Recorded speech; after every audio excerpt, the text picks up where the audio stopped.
বগুড়া জয়পুরহাটে প্রয়োজনের তুলনায় বেশি উৎপাদন হওয়ায় কৃষক বাড়তি আলু গোখাদ্য হিসেবে ব্যবহার করছে। অন্যদিকে ভাড়া বেশি হওয়ায় অনেক কোল্ড স্টোরেজগুলো এখনও পরিপূর্ণ হয়নি।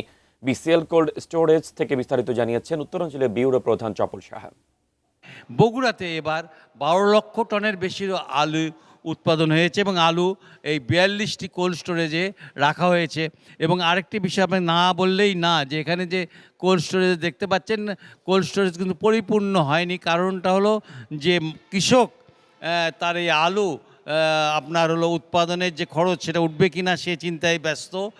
কিছু আলু তারা রেখেছে নিজেদের আপনার হলো বীজের জন্য, আর কিছু আলু রাখা আছে আপনার হলো তাদের বিক্রির জন্য।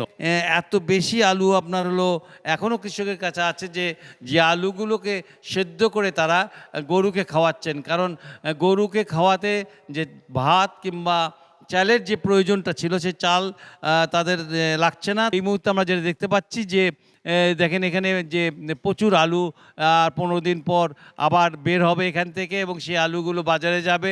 বাজারে গিয়ে সে নির্দিষ্ট মূল্য পাবে কি না এটা কিন্তু অনেক বড় একটি ব্যাপার। কারণ কৃষক তার উৎপাদন খরচ তুলতে পারবে কি না এটাই হলো সবচেয়ে বড় ব্যাপার।